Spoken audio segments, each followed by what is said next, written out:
Everybody, how we doing? Wow, that was pathetic.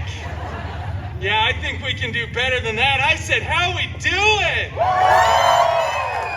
All right. Boy, I tell you, it is just that time of the year again. I have been hitting the eggnog extra hard to get in that special holiday spirit. Are you all excited for another festive tale full of Yuletide cheer? Very good. This story is a personal favorite of mine. It is a classic tale of good and evil. It features lots of greed, a 4-poster bed, and ghosts. Boy, that is weird for a Christmas story to have ghosts like that. It's, well, you know what? We're already dedicated. My manager said I had to do it. Okay. All right. Oh, by the way, this is my Merc on the woodwork. Yeah. Yeah, you like that? I totally came up with that. Perfect. For this story, we are going to travel back in time to jolly old England for a dignified holiday tale written by Sir Charles Xavier Dickens and brought to you by Disney Plus. That's right, everybody. Disney Plus paid to keep us around for the holidays. Yeah, right? It's great to know there's a streaming service out there that really understands quality content. Disney Plus. Oh, I need a shower. Okay, let's move on to the story. Man, I just love Christmas stories. They're the best thing in the world. You always feel so happy and joyful. I'm going to read this whole thing from start to finish, 160 pages, so buckle up. All right. Marley was dead. That's the real beginning of the story. Oh, okay, let's just, oh no, here we go. This is better, less morbid. The meanest man in all of London town was a vile, ugly, hairy, smelly, prickly, miserly old brute by the name of Loganezer Scrooge. Old Scroogey was a real curmudgeon who hated the holidays. He would just walk around saying, "Bah humbug, bub."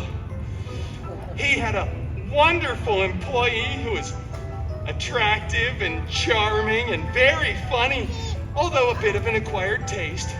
This employee's name was Wade Cratchit Poole. Poor Wade just wanted to enjoy a single day off with his family. But mean old Scroogey would just say, "Shut up, get back to work and count me money." He was very mean and Australian. And did I mention hairy? Because he was so mean, old Scroogey was visited during the night by his dead partner, who was a dead man, or should I say an ex-man. Yeah, that was low-hanging fruit. I'm so sorry. His partner told him that he was going to be visited during the night by 3 ghosts. Old Scroogey slept uneasy that night, like when you have one too many chimichangas before bed. But then, suddenly there's a bright light outside his window. He jumps up and runs over, ripping the curtains open to find Johnny Storm there, all flamey and bright. Yeah, Ghost of Christmas Past. It wasn't Steve Rogers like we all wanted it to be.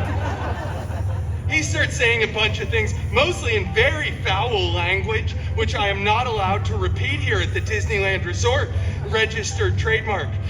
But basically, He shows old Loganeser his sad, poorly rated X-Men Origins Wolverine. And then the second ghost shows up, and it's a giant, child-minded figure, larger than a normal man should be, made completely out of metal, and with an obnoxious Russian accent. Loganeser, gaze upon the Cratchitpool family and see your shame. He shows them a beautiful family living in a small studio apartment right off of Pico and Crenshaw Boulevard. Blind Al, Dogpool, and tiny Peter Pool, who's obviously very ill and using a too small crutch. They could barely get by on the meager salary that Wade's boss gave him. But then, everything begins to change. Loganeser feels emotion, and a single tear runs down his cheek. Just like when you watch the climax of that perfect rom-com, The Proposal. Next, there's a cemetery scene with the ghost of days of future past. Things get all crazy and the timelines get all convoluted. I'm not going to go into it because it'll give you nightmares, and it almost destroyed an entire franchise. But basically, Loganeser learns that he needs to keep the spirit of the season in his heart all year round and not be such a jerk all the time. Tiny Peter Pool narrowly avoids death because Loganeser pays to get him all healed up and then is true to his word and becomes a better man.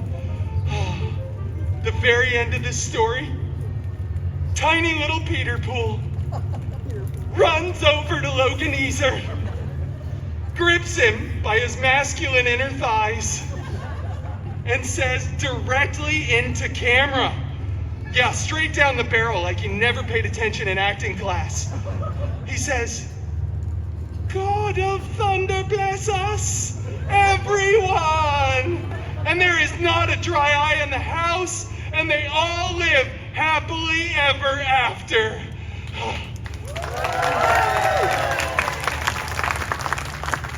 Especially because this story has been redone and merchandised so many times over the years.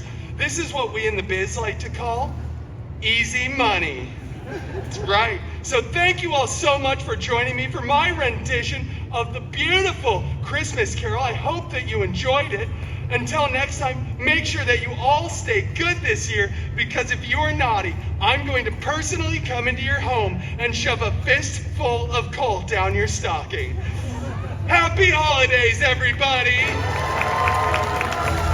Oh, and also, thank you, Disney Plus.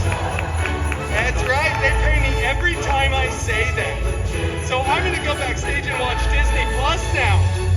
Well, I love you, but not as much as Disney Plus.